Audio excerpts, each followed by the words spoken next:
Hati-hati simpan ATM pribadimu maupun no rekeningmu, jangan kasih ke siapapun, entah itu pacarmu, teman dekatmu dan lainnya, tetap hati-hati. Assalamualaikum, selamat malam KC. Maaf mungkin status saya sedikit melenceng. Saya ingin sharing ke KC yang ada di grup ini tentang kasus saya. Saya punya problem tentang ATM HSBC. Singkat cerita, saya membantu teman untuk mengeluarkan gajinya di tempat dia kerja dengan meminjamkan ATM saya. Nah, ternyata ATM saya itu disalahgunakan pencucian uang oleh teman saya, dan waktu saya kasih pinjam uang yang ada di ATM saya itu ada $500, belum saya tambah lagi. Bulan 3 kemarin saya extend visa di imigrasi, tiba-tiba Pak De menghampiri saya dan membawa saya ke kantor untuk interogasi. Saya pun menceritakan kronologi dan ternyata ada orang yang memasukkan uang ke dalam ATM itu sebesar $155.000. Posisi ATM itu di teman saya dan dia kena kasus. Dan sekarang saya harus wajib lapor tiap bulan dan extend visa tiap bulan. Entah sampai kapan. Mungkin di grup ini adakah yang pernah mengalami kasus seperti saya? Saya minta solusi KC. Semua jujur, saya takut melangkah, takut salah.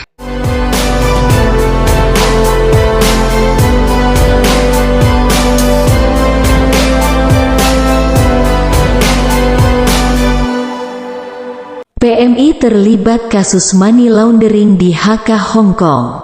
BI, pemerintah Hong Kong sedang gencar membahas dan memberantas kejahatan money laundering yang saat ini otoritasnya telah meningkus 43 orang tersangka yang 34 orang diantaranya adalah pekerja rumah tangga asing, PRTA, termasuk pekerja dari Indonesia. Menanggapi kasus tersebut, perwakilan pemerintah Indonesia di Hong Kong juga ikut bekerja ekstra dalam menyuarakan dan memberikan penyuluhan terhadap warga Indonesia baik secara langsung maupun secara online. Bahkan baru ini Konsul Polri KJRI Hong Kong merangkul PMI yang ada di Taiwan dan Singapura juga untuk bergabung dengan Zoom meeting terkait modus penipuan online yang saat ini menjadi sangat berkembang hingga menuju ke ranah pencucian uang. Terkait penangkapan 34 PRTA yang terlibat, menurut keterangan dari pihak Konsul Polri KJRI HK, terdapat 1 WNI yang berstatus sebagai pekerja migran Indonesia di Hong Kong yang ditangkap. Peran daripada PMI ini adalah menyerahkan atau mengizinkan rekening bank lokalnya digunakan untuk menerima transfer uang dari orang-orang yang diduga merupakan hasil dari kejahatan, jelas Konsul Polri Agung Wahyudi. Beberapa pemil juga telah melakukan konsultasi kepada kami Konsul Polri di Hong Kong tentang adanya orang-orang yang mencoba mendekati PMI dan meminta tolong disertai iming-iming bonus sejumlah untuk meminjam rekeningnya dengan berbagai alasan seperti rekening bermasalah, rekening diblok, rekening belum jadi. DSB, imbuh Agung Wahyudi pada keterangannya yang diberikan pada Berita Indonesia. Masih menurut Agung Wahyudi, saat ini KJRI Hong Kong bekerja sama dengan Biro Intelijen dan Investigasi Keuangan Kepolisian Hong Kong melakukan sosialisasi dan pemberian leaflet langsung kepada para PMI di kantong-kantong PMI.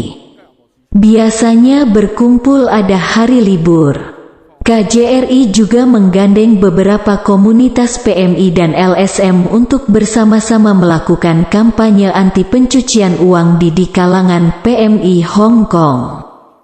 Perkembangan dunia internet dan sosial media yang semakin luar biasa ini membuat semua orang menjadi dekat dengan kinerja dan bergaul secara online. Jadi menurut Konsul Polri Agung Wahyudi, PMI harus rajin mencari informasi dan mengikuti webinar. Monitor sosmed KJRI maupun sosmed kepolisian Hong Kong untuk mendapatkan informasi yang penting dan berguna. Seperti kasus yang sedang hangat dibahas oleh pemerintah Hong Kong dan media lokal saat ini, mereka akan semakin paham dengan apa itu money laundry dan jenisnya juga seperti apa modusnya.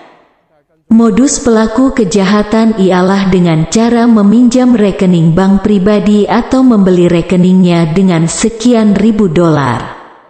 Itulah beberapa modus yang menimpa teman PMI,